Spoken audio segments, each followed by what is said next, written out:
Hello everyone, मेरा नाम है मोहिदीन और आज हम बात करने वाले हैं क्लासिकल थर्मोडायनेमिक्स के मोस्ट इंपॉर्टेंट टॉपिक के बारे में, जिसका नाम है केमिकल पोटेंशियल। तो चलिए शुरू करते हैं। केमिकल पोटेंशियल क्या होता है उसके बारे में जानते हैं। सबसे पहले most important partial molar property is a partial molar गिव्स फ्री एनर्जी। यहाँ पे लिखा हुआ है कि जो most important partial molar property होती है वो कौन सी होती है?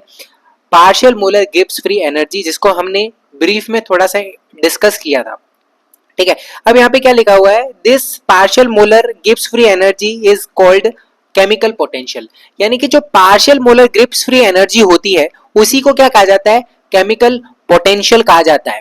ठीक है, दैट इज वेरी इंपॉर्टेंट। यानी कि यहाँ पे लिखा हुआ है कि जो most important partial molar property है उसका नाम है पार्शियल मोलर गिव्स फ्री एनर्जी, और पार्शियल मोलर गिव्स फ्री एनर्जी को ही क्या कहा जाता है? केमिकल पोटेंशियल कहा जाता है। ठीक है, it is denoted by mu I, और इसको म्यू आई से डोनेट किया जाता है। इसका जनरलाइज फॉर्मूला जो होता है वो कुछ इस तरीके से होता है, mu I is equals to del ji over del N I at constant temperature pressure N जे। यहाँ पे एन आई जो है वो क्या है? Number of moles of I component और number of moles of J component, जो कि यहाँ पे कांस्टेंट लिया गया है। अब यहाँ पे केमिकल पोटेंशियल की अगर अपन को डेफिनेशन देने को बोले तो वो क्या होगी, उसको देखते हैं जरा कि what is the definition of chemical potential. Change in Gibbs free energy with respect to number of moles of one component at constant temperature pressure and number of moles of other component is called chemical potential. यानी chemical potential क्या होता है कि Gibbs free energy के अंदर change with respect to number of mole of one component at constant temperature pressure and number of mole of other component. यानी कि यहाँ पे बहुत ही सिंपल सी डेफिनेशन है केमिकल पोटेंशियल की कि अपन को क्या करना है? गिब्स फ्री एनर्जी के अंदर चेंज देखना है number of mole of one component के रिस्पेक्ट में, और टेम्परेचर प्रेशर और जो number of mole of another component है उसको कांस्टेंट करके, तो हम उसको क्या बोलते हैं? Partial molar Gibbs free energy बोलते हैं, या फिर उसको केमिकल पोटेंशियल बोलते हैं, जिसको हम किससे रिप्रेजेंट करते हैं? म्यू आई से रिप्रेजेंट करते हैं। और इसका जनरलाइज फॉर्मूला कुछ इस तरीके से होता है। सो चलिए गाइस, अब हम देखते हैं यहाँ पे कुछ और बातें जो केमिकल पोटेंशियल से रिलेटेड है। जैसा कि हम जानते हैं, हम क्या जानते हैं कि जो गिब्स फ्री एनर्जी होती है वो फंक्शन होता है टेम्परेचर प्रेशर और नंबर ऑफ मोल्स का, यानी number of moles of component का क्या होता है? फंक्शन होता है। और अब इनको पता है कि जो गिब्स फ्री एनर्जी होती है वो क्या होती है? स्टेट फंक्शन होती है। और हमें ये भी पता है कि जो स्टेट फंक्शन होते हैं उनका जो डिफरेंशियल होता है वो कैसा होता है? एग्जैक्ट डिफरेंशियल होता है। यानी कि जो गिब्स फ्री एनर्जी है उसका भी डिफरेंशियल कैसा होगा? एग्जैक्ट डिफरेंशियल होगा। तो जब हम इसका डिफरेंशियल करते हैं तो हमारे पास में कुछ इस तरीके से चीजें आती है, d g is equal to del ji over del T at constant pressure N1 N2 dt, जब हम टेम्परेचर के रिस्पेक्ट में करेंगे, plus dg over dp at constant temperature N1 N2 dp, plus यहाँ पे हम प्रेशर के रिस्पेक्ट में करते हैं तो टेम्परेचर N1 और N2 कांस्टेंट होते हैं, dp प्लस यहाँ पे फिर del g over del N1 at constant pressure temperature and N2, क्योंकि हम N1 के रिस्पेक्ट में कर रहे हैं तो N2 कांस्टेंट होगा, और N2 के रिस्पेक्ट में करेंगे तो हमारे पास में क्या होगा? N1 कांस्टेंट होगा। सिंपल सी बात है। इसको मैं इक्वेशन नंबर 2 मान लेता हूँ, इसको मैंने इक्वेशन नंबर 1 माना था। ठीक है, अब मैं क्या करता हूँ, यहाँ पे जो हमारे पास में हमने सिंपल डेफिनेशन पढ़ी थी केमिकल पोटेंशियल की, कि जब क्या होता है गिब्स फ्री एनर्जी के अंदर change with respect to number of mole of one component at constant pressure temperature and another mole का कंपोनेंट, तो उसको हम क्या बोलते हैं?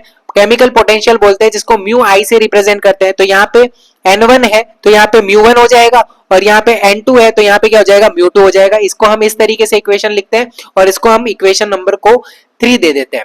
अब क्या करते हैं कि इस इक्वेशन के अंदर हम टेम्परेचर और प्रेशर को क्या कर लेते हैं? कांस्टेंट मान लेते हैं। हम टेम्परेचर और प्रेशर का इफेक्ट देखेंगे, उससे पहले हम थोड़ी सी और बातें जानते हैं कि जब हम क्या कहते हैं कि टेम्परेचर और प्रेशर जब कांस्टेंट हो जाए, तो टेम्परेचर और प्रेशर जब कांस्टेंट हो जाएगा, यानी कि इसको जीरो कर लो क्योंकि ये टेम्परेचर के रिस्पेक्ट में, ये प्रेशर के रिस्पेक्ट में, अगर हम कांस्टेंट मान लेते हैं तो ये दोनों क्या हो जाएंगे? जीरो हो जाएंगे। तो हमारे पास में इक्वेशन क्या निकल करके आएगी? dg is equal to mu 1 dn1 plus mu 2 dn2, हमारे पास में इक्वेशन नंबर 4 आएगी। अब इस इक्वेशन को हम क्या करते हैं? इंटीग्रेट करते हैं। तो dg का डिफरेंस इंटीग्रेशन क्या होता है? g होता है dn1 का जो इंटीग्रेशन होता है वो क्या होता है n1 होता है, और dn2 का क्या होता है n2 होता है। तो हमारे पास में कुछ इस तरीके से इक्वेशन नंबर 5 निकल करके आएगी।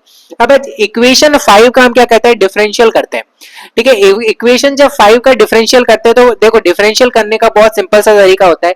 जैसे कि मैं म्यू1 n1 का करूंगा तो पहले म्यू1 का मैं क्या करूंगा, म्यू1 को कांस्टेंट रखूंगा और n1 का डिफरेंशियल करूंगा, फिर मैं n1 को कांस्टेंट रखूंगा, म्यू1 का डिफरेंशियल करूंगा। तो सिंपल सा डिफरेंशियल क्या हुआ है, dg is equal to mu n1 dn1 plus n1 d mu. यहाँ पे पहले देखो म्यू1 को कांस्टेंट रखा है, फिर यहाँ पे n1 को कांस्टेंट रखा है, पहले n1 का डिफरेंशियल हुआ है, फिर म्यू1 का डिफरेंशियल हुआ है। सिमिलरली यहाँ पे भी क्या हुआ है, म्यू2 को पहले कांस्टेंट रख के dn2 का डिफरेंशियल हुआ है, फिर n2 को कांस्टेंट रख के म्यू2 का डिफरेंशियल किया गया है। तो यहाँ पे इक्वेशन नंबर 4 आ जाएगी। अब हम क्या करते हैं कि जो हमारे पास में जहां पे म्यू म्यू कांस्टेंट है उनको पास पास में ला लेते हैं, और जहां पे n1 n2 कांस्टेंट है उनको पास पास में ला लेते हैं। तो थोड़ा सा इस इक्वेशन नंबर 6 को रीअरेंज करके कुछ इस तरीके से लिखते हैं। ठीक है, तो हमारे पास में कुछ इस तरीके की इक्वेशन आती है, और ये जो इक्वेशन है म्यू1 dn1 प्लस म्यू2 dn2 जो है वो हमारे पास में इक्वेशन नंबर जो 4 है उसके इक्वल होती है। यानी कि ये जो है हमारे पास में किसके इक्वल है, म्यू1 dn1 प्लस म्यू2 dn2 जो है वो dg के इक्वल है। किसके इक्वल है, dg के इक्वल है। तो चलिए गाइस, जैसा कि हमने देखा कि वो इक्वेशन थी हमारे पास में dg के इक्वल थी, तो यहाँ पे मैंने dg लिख दिया है, तो यहाँ पे भी dg, यहाँ पे भी dg, तो dg dg कैंसल आउट हो जाएगा। तो हमारे पास में जो इक्वेशन नंबर 8 निकल करके आएगी वो आएगी 0 is equal to n1 d mu one plus n2 d mu two. ये इक्वेशन नंबर 8 है, और इस इक्वेशन को क्या बोला जाता है, this equation is called Gibbs डम इक्वेशन। और ये इक्वेशन बहुत ज्यादा क्या होती है, इंपॉर्टेंट होती है। सो चलिए गाइज, अभी हम कुछ some important point of chemical potentials की बात करते हैं। जैसा कि हमको पता है कि जो गिब्स फ्री एनर्जी होती है वो टेम्परेचर, प्रेशर और number of moles of component का क्या होता है, फंक्शन होता है। तो यहाँ पे सिंपल सा हमने इसका डिफरेंशियल करना सीखा था, फिर हमने कहा था कि इसको हम म्यू1 के इक्वल लिखते हैं, इसको हम म्यू2 के इक्वल लिखते हैं। ये सिंपल सी बातें हमने पढ़ रखी है, इसको मैं इक्वेशन नंबर 1 मानता हूं। अब हम क्या करते हैं, हमने कुछ प्रीवियस लेक्चर के अंदर क्या पढ़ी थी, फंडामेंटल इक्वेशंस पढ़ी थी थर्मोडायनेमिक्स की, जिसके अंदर गिब्स फ्री एनर्जी की जो इक्वेशन थी वो कुछ इस तरीके से थी, dg is equal to minus SDT plus VDP। अगर आपने वो वीडियो नहीं देखी तो वीडियो जरूर देख लीजिए, उससे समझ में आ जाएगा, क्योंकि इस इक्वेशन का इसमें यूज है। तो जो फंडामेंटल इक्वेशन होती है थर्मोडायनेमिक्स की गिब्स फ्री एनर्जी की, वो होती है dg is equal to minus SDT plus VDP। ठीक है, इसको मैं इक्वेशन नंबर 2 मान लेता हूं, इसको मैंने इक्वेशन नंबर 1 माना। ठीक है, अब हम क्या करते हैं कि जो हमारे पास में इक्वेशन नंबर 1 है, इक्वेशन नंबर 1 है, अगर इसको मैं क्या करता हूं, क्लोज सिस्टम के लिए लेता हूं। क्लोज सिस्टम में अपन को पता है कि क्या होता है, मैटर कांस्टेंट होता है, हीट कांस्टेंट नहीं होती। और जब मैटर कांस्टेंट होता है तो वहां पे जो नंबर ऑफ मोल्स है वो चेंज नहीं होते हैं। जब नंबर ऑफ मोल चेंज नहीं होते तो यहाँ पे जो है n1 और n2 है वो क्या हो जाएंगे, कांस्टेंट हो जाएंगे, यानी कि इसको हम 0 के इक्वल ले सकते हैं। तो ओनली हमारे पास में इक्वेशन, जब हम क्लोज सिस्टम लेंगे तो हमारे पास में इक्वेशन ये निकल करके आएगी, dg is equal to d delta del g over del t at constant pressure n1 n2 dt plus dg over dp at constant temperature n1 n2 dp। ये हमारे पास में जब हम क्लोज सिस्टम लेते हैं तो हमारे पास में ये इक्वेशन निकल करके आती है, और इसको हम इक्वेशन नंबर 3 देते हैं। सो गाइज, अगर आप इस इक्वेशंस को कंपेयर करेंगे, इक्वेशन नंबर 2 को और इक्वेशन नंबर 3 को, तो यहाँ पे आपको दिख रहा है कि यहाँ पे माइनस एस डी टी, यानी कि यहाँ पे dt के साथ में माइनस s लिखा हुआ है, और इक्वेशन नंबर 3 में dt के साथ में ये वाली इक्वेशन लिखी गई है, del g over del t at constant pressure n1 n2। यानी कि ये जो इक्वेशन है del g over del t at constant pressure n1 n2 वो माइनस s के बराबर है, और ये वाली जो इक्वेशन है del g over del p at constant temperature n1 n2 वो v के बराबर है। सो गाइस, जैसा हमने इक्वेशन 2 और 3 से देखा कि del g over del t at constant pressure n1 n2 minus s के बराबर है, और del g over del p at constant temperature n1 n2 हमारे पास में v के बराबर है। इन दोनों इक्वेशंस को हम क्या बोलते हैं, वेरिएशन इक्वेशन बोलते हैं। अब इन वेरिएशन इक्वेशंस का यूज करके हम effect of temperature on chemical potential देखेंगे और effect of pressure on chemical potential को डिस्कस करेंगे। तो चलिए देखते हैं। सबसे पहले हम बात करते हैं effect of temperature on chemical potential. जैसा कि अपन को पता है कि जो केमिकल पोटेंशियल होता है उसका जनरलाइज्ड इक्वेशन कुछ इस तरीके से होता है, mu I is equal to del ji over del N I at constant temperature pressure N जे। यहाँ पे मैंने आई और जे के फॉर्म में मोल्स के कंपोनेंट को लिखा है, इसको मैं इक्वेशन नंबर 1 मान लेता हूँ। फिर हमने वेरिएशन इक्वेशन देखी थी, जब हमने वेरिएशन इक्वेशन देखी थी तो टेम्परेचर के रिस्पेक्ट में हमारे पास में क्या था, माइनस एस के बराबर थी। तो यहाँ पे वेरिएशन इक्वेशन को हम इक्वेशन 2 मान लेते हैं, del ji over del T at constant pressure N1 N2। बहुत ही सिंपल है, इसको मैंने इक्वेशन नंबर 1 माना। ये क्या है, केमिकल पोटेंशियल, जो कि हमने डेफिनेशन पढ़ी थी वहां से, और ये हमारे पास में वेरिएशन इक्वेशन जो कि हमने अभी निकाली वहां से। ठीक है, अब हम क्या करेंगे कि जो इक्वेशन नंबर 1 है इसको क्या करेंगे, डिफरेंशियल करेंगे। किसके रिस्पेक्ट में डिफरेंशियल करेंगे, इसको हम डिफरेंशियल करेंगे विद रिस्पेक्ट टू टेम्परेचर, क्योंकि हम टेम्परेचर का इफेक्ट देख रहे हैं। और जो हमारे पास में इक्वेशन 2 है इसको हम डिफरेंशियल करेंगे with respect to number of mole of ith component के रिस्पेक्ट में। ठीक है, तो हम सबसे पहले इक्वेशन नंबर जो 1 है हमारी, जो इक्वेशन नंबर जो 1 है ये वाली, यानी mu I is equal to del ji over del N I at constant temperature pressure N j, इसको हम डिफरेंशियल करेंगे टेम्परेचर के रिस्पेक्ट में। ठीक है, तो यहाँ पे लिखा हुआ है differential equation 1 with respect to temperature. ठीक है, तो यहाँ पे जब हम इसका डिफरेंशियल करते हैं तो हमारे पास में आता है del mu I upon del T at constant pressure N J is equal to del over del T del ji over del N I. यहाँ पे क्या हो जाएगा, डबल डिफरेंशियल हो जाएगा, क्योंकि पहले से ये डिफरेंशियल इक्वेशन थी।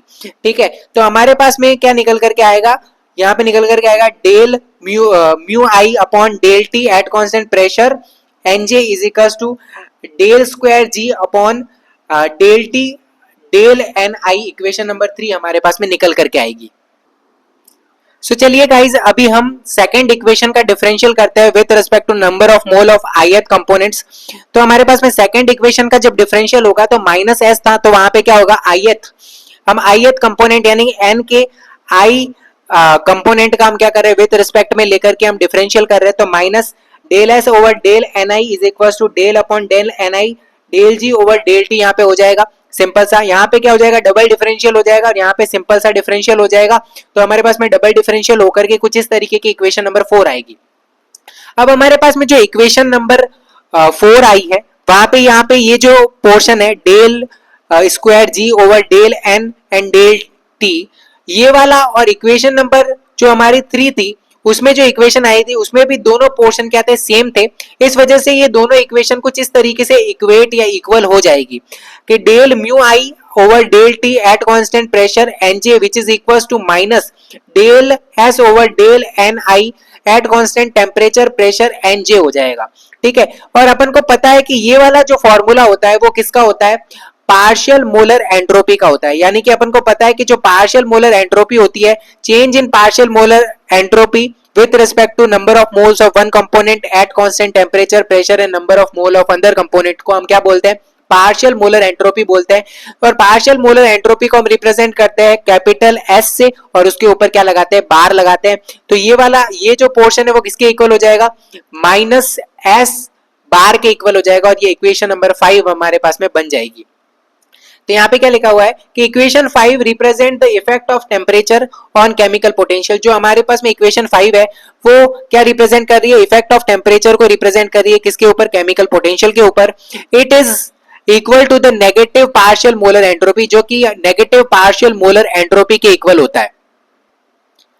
When increase the temperature then the decrease the chemical potential। और यहाँ पे लिखा हुआ है कि जब टेम्परेचर इंक्रीज होता है तो क्या होता है, हमारे पास में केमिकल जो पोटेंशियल है वो क्या हो जाता है, डिक्रीज हो जाता है, क्योंकि यहाँ पे वैल्यू क्या आ रही है, नेगेटिव में आ रही है। सो चलिए गाइज, अभी हम बात करते हैं effect of pressure on chemical potential की। ठीक है, तो सबसे पहले अपन को पता है, वी नो दैट कि जो हमारे पास केमिकल पोटेंशियल का जनरलाइज फॉर्मूला होता है वो होता है mu I is equal to del ji over del N I at constant temperature pressure n g. इसको हम इक्वेशन नंबर 1 मान लेते हैं। फिर हमने जो वेरिएशन इक्वेशन निकाली थी, एक हमने एस के टर्म में निकाली थी, एक वी के टर्म में निकाली थी। तो यहाँ पे वी के टर्म में यानी यूज करेंगे। ठीक है, तो यहाँ पे ये वाली वेरिएशन इक्वेशन यूज करते हैं, del ji over del p at constant temperature n1 n2 is equal to v. इसको हम इक्वेशन नंबर 2 मान लेते हैं। अब वहां पे जैसा इफेक्ट ऑफ टेम्परेचर में हमने जो इक्वेशन नंबर 1 थी उसका क्या किया था, डिफरेंशियल किया था विद रिस्पेक्ट टू टेम्परेचर। तो यहाँ पे क्या करेंगे, हम प्रेशर का इफेक्ट देख रहे हैं तो इसको क्या करें, विद रिस्पेक्ट टू प्रेशर यहाँ पे क्या करेंगे, डिफरेंशिएट करेंगे। और जो इक्वेशन 2 है उसमें हम क्या करेंगे, डिफरेंशियल करेंगे with respect to number of moles of ith component के रिस्पेक्ट में। ठीक है, तो सबसे पहले जो इक्वेशन नंबर 1 है उसको हम क्या करते हैं, डिफरेंशियल करते हैं विद रिस्पेक्ट टू प्रेशर। ठीक है, तो यहाँ पे डिफरेंशियल क्या होगा, del mu I upon del P is equal to del upon del P del ji over del N I हमारे पास में हो जाएगा। तो यहाँ पे डबल डिफरेंशियल हो जाएगा, यहाँ पे सिंपल डिफरेंशियल हो जाएगा। तो यहाँ पे डबल डिफरेंशियल होगा, del mu I upon del P is equal to del square g over del P del N i, equation number 3 हो जाएगा। अब हम क्या करते हैं, इक्वेशन नंबर जो 2 है, इक्वेशन नंबर 1 का तो हमने डिफरेंशियल कर दिया विद रिस्पेक्ट टू प्रेशर, और हम क्या करेंगे, इक्वेशन नंबर जो 2 है उसका हम डिफरेंशियल करेंगे with respect to number of mole of ith component के रिस्पेक्ट में। ठीक है, तो हम जब इसका डिफरेंशियल करते हैं number of mole of ith component के रिस्पेक्ट में, तो हमारे पास में क्या होता है, यहाँ पे तो डबल डिफरेंशियल हो जाएगा और यहाँ पे क्या हो जाएगा, सिंपल डिफरेंशियल हो जाएगा। तो यहाँ पे हो जाएगा del over del N i del ji over del p which is equal to del v over del N I at constant temperature pressure n g हो जाएगा। ठीक है, तो यहाँ पे डबल डिफरेंशियल हो जाएगा, del square g over del P del N i is equal to del v over del N I at constant temperature pressure n g. और यहाँ पे आपको देखने को क्या मिल रहा है कि जो इक्वेशन नंबर 4 है और जो हमारे पास में इक्वेशन नंबर 3 है उसमें ये वाला पोर्शन सेम है। ठीक है, तो इसको और इसको हम इक्वल रख सकते हैं, इन दोनों को इक्वल रख सकते हैं। तो हम क्या करते हैं, इक्वेशन नंबर 3 और इक्वेशन नंबर 4 को कंपेयर करेंगे, इन दोनों को इक्वल रखेंगे। सो चलिए गाइज, इक्वेशन नंबर 3 और इक्वेशन नंबर 4 को जब इक्वल रखा जाता है तो हमारे पास में क्या निकल करके आता है, del mu I upon del P which is equals to del V over del Ni at constant temperature pressure Nj निकल करके आता है। और अपन को पता है कि जब वॉल्यूम के अंदर चेंज होता है with respect to number of mole of one component at constant temperature pressure and number of mole of other component, तो उसको हम क्या बोलते हैं, पार्शियल मोलर वॉल्यूम बोलते हैं, जिसको हम किससे रिप्रेजेंट करते हैं, कैपिटल V बार से रिप्रेजेंट करते हैं। तो यहाँ पे इसकी जगह हम क्या लिखेंगे, कैपिटल V बार लिखेंगे। तो हमारे पास में ये इक्वेशन निकल करके आएगी, del mu I upon del p which is equals to V bar हमारे पास में होगा इक्वेशन 5। इक्वेशन 5 जो है रिप्रेजेंट कर रहा है किसको, effect of pressure on mu I यानी केमिकल पोटेंशियल को। It is equal to the partial molar volume, जो कि पार्शियल मोलर वॉल्यूम के क्या होता है, इक्वल होता है। ठीक है, और यहाँ पे लिखा हुआ है when increase the pressure then decrease the chemical potential, यानी कि जब हम क्या करते हैं, प्रेशर को इंक्रीज करते हैं तो हमारे पास क्या होता है, जो केमिकल पोटेंशियल है वो क्या हो जाता है, डिक्रीज हो जाता है। ठीक है, तो आज के इस लेक्चर के अंदर हमने मोस्ट इंपॉर्टेंट टॉपिक, यानी कि ये एग्जाम के अंदर बहुत ज्यादा बार पूछा जाता है, यानी केमिकल पोटेंशियल को हमने कवर किया, जिसके हमने इफेक्ट ऑफ टेम्परेचर को भी देखा, इफेक्ट ऑफ प्रेशर को भी देखा, क्योंकि ये बहुत ही ज्यादा इंपॉर्टेंट टॉपिक है, एमएससी में कई बार आता है। ठीक है, तो आज के इस वीडियो में बस इतना ही। वीडियो पसंद आया तो लाइक जरूर करें, कमेंट बॉक्स में अपने डाउट जरूर लिखें, और अगर आपको समझ में आया तो क्रिस्टल क्लियर जरूर लिखें। आज की वीडियो में बस इतना ही। Thank you so much for watching.